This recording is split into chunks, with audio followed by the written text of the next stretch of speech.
Mother's Day on Sunday. Welcome, bienvenue, welcome once again to a wonderful IPSA Kind of Magic, the show that promotes all things IPSA, that is the Association of Independent Personal Search Agents, currently chaired by Hamish. Now, Val, friend of the show, Mahesh, often appears on the show. Yeah, both of them are IPSA members, and so therefore know a lot about this. And this is really appealing to everybody out there who wants to know a little bit more about what it is to be within IPSA, and more importantly, the benefits that using an IPSA member can bring. Now, today's topic is one of a knotty one. It's quite an interesting topic. Council mergers and the property data puzzle. Sounds puzzling. Hamish, would you care to take us away? Puzzling it is indeed. As we well know, the only way forward in life is to change. And sadly, depending on who's involved with it, those changes aren't necessarily to everybody's benefit. No. I'm sure there'll be some benefit somewhere. However, we have a sort of ongoing situation, as many of you are aware, because we do speak about it quite frequently. And it's important we speak about it because we're nowhere near completion on this. First of all, it is the transfer of the availability of land charges to land registry. And one of the unfortunate things about this is, of course, the fact that land registry don't know what land charges are. The land charges officers do. And as we've had spoken about in the past, Mahesh, having sort of worked in that arena, knows full well what the land charges responsibility is. And of course, what's happening, of course, with that transfer, there's an income coming through to the councils, which is no longer there as a consequence of this particular sort of aspect. And the other aspect is as well, because of that, the need for as many land charges officers, the councils have suggested, has been reduced. They still have the same workload, interestingly. The workload of the land charges officer does not reduce because they still have to maintain the register and they still have to maintain everything to do with the register. Unfortunately, it's land registry to get the income from it. So the demand for this sort of information and this kind of work hasn't reduced at all. No, if anything, it is increased, particularly on new properties, but that's another story for another day. So we've got that going on, and something actually Mahesh won't have a challenge with. I don't believe he could sort this out for us when he sort of speaks on from his particular sort of perspective and his experiences with the way things are changing. But something Val and I notice all too often is the merging of councils. Now, we have spoken about this, but again, it's just a reminder to people, unfortunately, with this particular sort of merger, they're merging councils together to create unitary authorities. Now, of course, we had this madness sort of earlier on where certain people are going to be denied the opportunity to actually sort of obtain new councillors should they wish to in these particular sort of areas. However, the government, for some reason, changed their minds about this, I think for legal reasons. So not quite so many councils are preventing people from voting, which is rather a good idea. However, it doesn't stop this rather significant sort of outreach, if you like, of the government to try and create larger councils for each of the council areas. So the council areas are merging. We're getting 5,000 people plus in each of those council regions. And as a consequence of which, we're losing yet more experienced staff. So a combination of both of things happening are not helping things. Now, of course, what is one of the biggest challenges that we face as IPSA members is we have to refine, well, we don't have to, but we choose to refine the data. Our major purpose is to make lives easier for solicitors. So here we are trying to reduce the amount of work they have to do by having to do more work ourselves. Now, we don't mind that because we're professionals and that's what we actually sort of take on board. But it does have a significant impact on those people who are actually carrying out the the work with the local authorities. Mahesh, welcome to the show. This defector that you are from over to the dark side.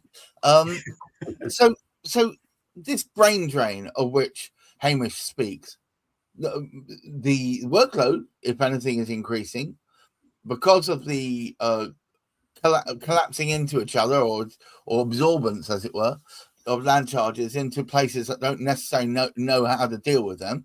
You're getting less manpower or woman power or whatever you want available to take on this increasing workload. This surely has a knock-on effect, yes?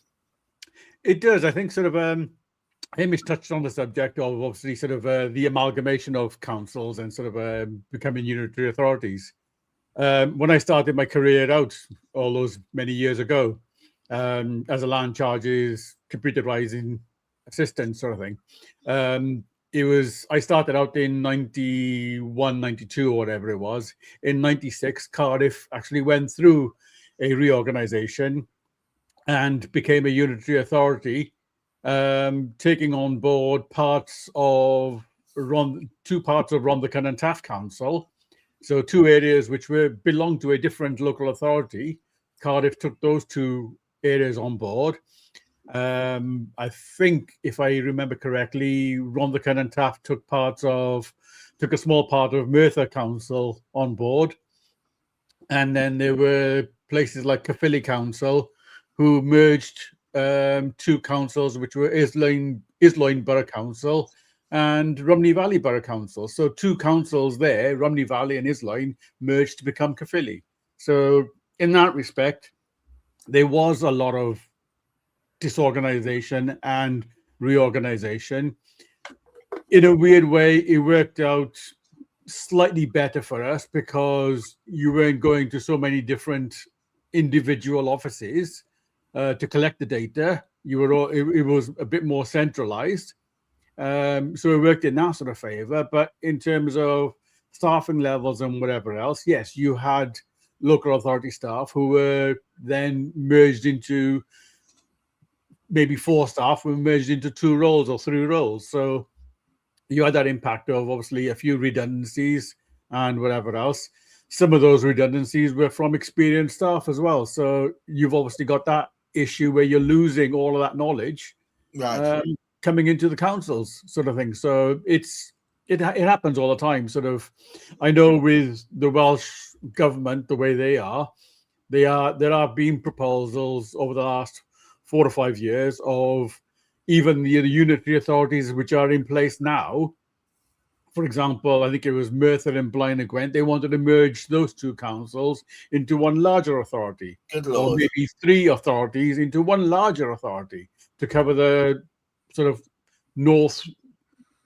the South Wales area, but just outside Cardiff, sort of thing. So you think this is purely a cost-saving exercise? It's indeed a cost-saving exercise. When you look at the amount of money that all the councils are burning through in terms of your council tax, the money can't go on forever. People don't want their council taxes increasing by 30-40%. And that's what would happen if the individual councils stayed as they were. So by merging, you got less staff, less costs, and hopefully sort of a more refined system. But it just never works that way. Yeah, because surely if you've got less staff, Val, welcome to the show. Surely with less staff there trying to do the job that was previously done by several more staff spread over, in Mahesh's case, multiple locations, you're going to end up with the mother of all confusion. It's definitely a lot of confusion. I mean, take like, I think it's Cumberland. They've merged, I think it's 3 councils have merged together. Throws his head into his hands. Yeah, 3 councils have merged, which is fine in theory, but then you go onto a website that you think might guide you as to how to do and where to find, and then you actually find out that you need to deal with the 3 individual councils for A, B, and C, but then they'll have merged on that bit, but then nobody knows about that bit, so that becomes complicated. And what I've also noticed that even the councils that aren't doing the unitary thing, there's quite a few councils now merging their building control departments, which is like really, there's I think it's Derbyshire and East Midlands. So East Midlands, so even though it's not a unitary, you've actually got, I think it's 5 or 6 councils. You've got Ashfield, Mansfield, Broxtowe, Erewash, something else. Now they've merged building regs. So, and it's called something different, and but it's all dealt with through Erewash Council. So Right. the others have all put everything together. So whereas you would normally go to an individual council to find out the information in regard to building regs, now you can't, but a bit you can and a bit you can't. But so people have to apply to Erewash, even if they live in Mansfield, for building regs. And I it's thought the same. that part of these becoming unitary authority was to provide a simpler point where you get this from. It doesn't It's appear to have worked. definitely not simpler. So then you might have some of them that are HMLR land registry, some Right. of them that have got their own land charges, some of them have got their own. So it does become very, very complicated. So even those that are not becoming unitaries are somehow starting to merge other departments together to try and, to cut the staff down. I say, I mean, Erewash, I say, has taken on, I think, 5 other councils of building regs. So you can't approach Mansfield now and ask them anything. You've got to go to Erewash if you want to know anything about Broxtowe, for instance. And that's, to me, that's quite complicated. But I think so. That's another aspect of this, of where councils are trying to merge different departments together and not for everything. Yes, hello to only our new listeners. I see you popping in. We're talking about the independent personal search agents, or the association thereof, and we're talking about the challenges currently facing with mergers. Now, Hamish, it seems to me that it's one thing to save money, but you're going to create greater confusion and complexity. All the more reason to use a personal search agent who has kept themselves abreast of all these wonderful changes and therefore knows how to get the actual data. Well, one of the significant advantages to solicitors, of course, is the whole operation is totally seamless as far as they're concerned. It doesn't matter. It doesn't matter what happens, because they know they're going to be looked after by somebody who knows the councils and knows exactly what's going on with the councils. The challenges, that really the major challenges, and I don't know quite how they're coping, are the corporate conveyancers, the factory conveyancers, who have sort of multiple volumes, because with them, of course, they're dependent upon the volumes. So when you start having this sort of scattergun approach, and I think Val's suffering a little bit more than both Mahesh and I, I'm pleased to say. Well, not really. I don't mean. Hang on a moment. Thank you. Yeah, I'll suffer. Don't mind me. However, it's not anything like as challenging as that with some of our councils. Much of the same things happening, of course. We've got mergers going on here, there, and all over the place. And I think the saddest aspect is it does really challenge the relationship that we have had and developed sort of over those years. The staff that we've known all that particular sort of time, they're going, and they end up putting staff in there because of the chopping and the sort of changing. The inexperienced staff, of course, we don't know. Right. So it's very difficult, and because we're no longer visiting each of these councils either. In the majority of instances, there's still a few to be visited, but so the relationship is pretty well fallen apart. It's by email if you're lucky, or in some cases, like Val is suggesting there. I don't know quite how she does it, because you need something of a brain on your head to figure out who to send the emails to. I mean, it's fortunate one of our team, she's an expert, and she keeps an eye on all of these things. And she says, "Oh, Hamish, do you realise such and such a thing's happened?" And I myself am thrilled to bits. And of course, so really from the perspective of a solicitor, what a difference it makes for them. Mahesh, it seems to me that in this modern age where we are supposedly digitizing everything and facing it, because at the same time that we are digitizing and creating all these wonderful databases, we're collapsing authorities into each other. we're creating more complexity on the one hand and supposedly simplifying access to it on the other. It doesn't seem to have ended up with net benefit.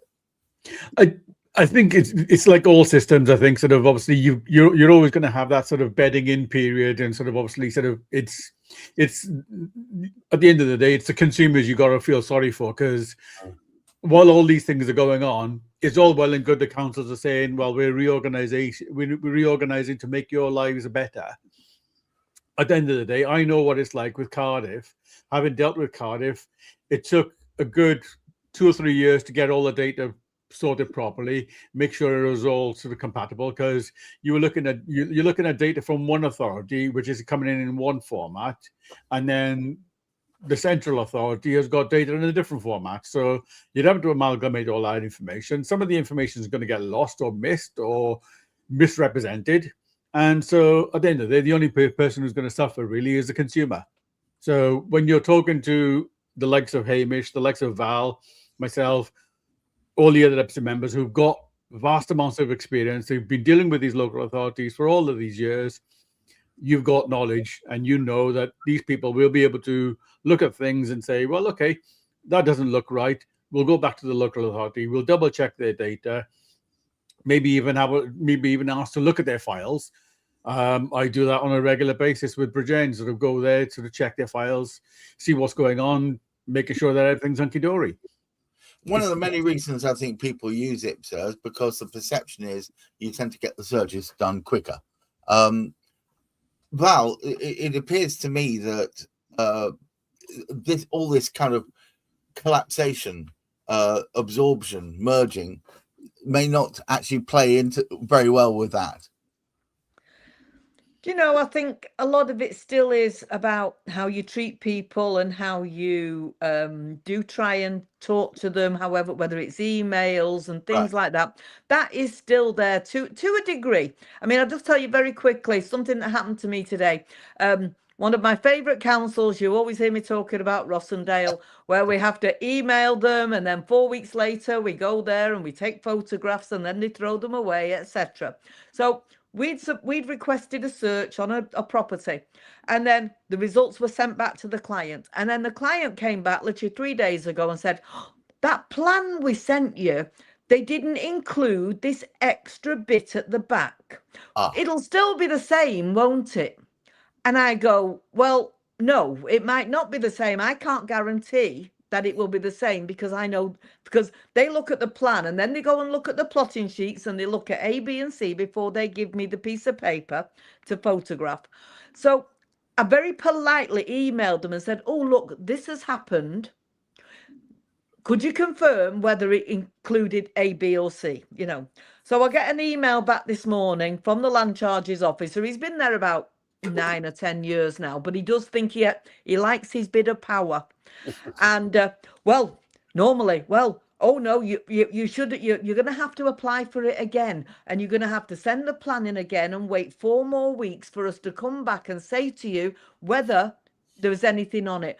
But on this occasion, I will tell you there's nothing additional to add on to it.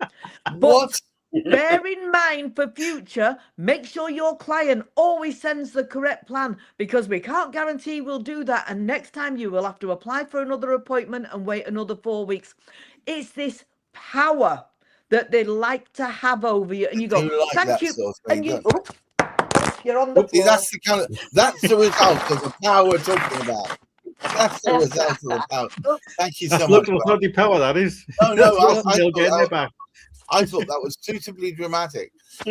Hamish, before Val falls off her perch again, I'm back. Are you back on your perch? There we are. I am. Marvelous. So just very quickly to finish. So it was me then said, thank you so much. We really appreciate it. When really I'm going, you know, it's bleep, bleep, bleep, bleep, bleep. So you blinking well should send, you know, just say to me, no, I mean, I know it's going to be the same, but I cannot put my pen to paper and say, of course it will be the same.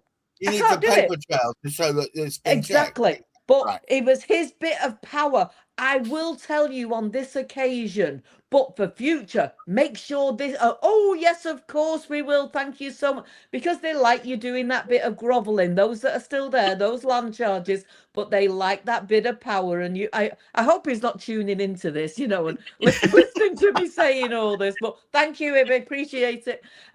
So yeah, this is what they like. So even if you've not got mergers and you've not got HMLR, you've still got jumped up land charges officers who think they, you know, will always be able to kind of like have that bit of power. Talking of jumped up, Hamish, where does that leave us now? Can you please take us gracefully towards the end? Well, it's a good news story, really, because everybody out there doesn't have to put up with what Val has to put up with. Thank goodness. Yeah, thank goodness. I'm just dramatic, you know me. I'm just dramatic. I like a story. Val is I'm pleased as well that on the occasions, and I send work up to Val, I know he's in good hands, and there's usually something. And I think one of the mergers, we've had a couple of searches sort of up there, and I wouldn't have had a clue what to do. So just thankfully, we've got somebody like Val who has that sort of level of experience, and in exactly the same way, anything that goes on in Wales, which could be totally different to what goes on in England, Mahesh has got his finger on it. Exactly. I don't need to worry my pretty little head about such things. So absolutely, no, it's a great thing, and I think it's a great privilege to be part of IPSA as well. And to me, it's a great relationship we have with each other, and when we can actually carry it over into the council as well. Some, of course, we don't have that. We're not able to do it any longer because they won't even speak to us. Right. However, on the whole, it's a positive end, but it is important that we speak to people and tell them why they could have challenges, particularly those that at the end of the day, it's the person that's doing the moving that is the important one here. And of course, the person that's trying to sell the property. So we don't want hold-ups particularly. We just want to clear the way so solicitors can get on with the work. So keep calm and use an IPSA member. Thank you once again, Hamish McClay of Surgical Barrier, and set up this in the first place. Thank you to all of you. I've seen an awful lot of people coming in and out watching us today. Lovely to see you out there. Mahesh, thank you so much. I've had the honour of dancing with Mahesh on the dance floor, so I know what he's like. Val Bennett, lovely to see you. Thank you so much for your excellent stories with a touch of drama. Watch out next week. We've actually got a couple more shows for you this week. We've got Property Quorum tomorrow morning at 10 o'clock. Don't miss that. It's going to be a good bun fight. And then on Friday, we've got arguably the most watched of our shows, Cladding Matters. Recently hit over 18,500 views. Please do come along to that, as we will be talking about more things about building safety of all sorts. Until next time I see you, keep your feet on the ground, keep reaching for the stars, and please keep looking after your mental health. Until next time, bye-bye. Bye all.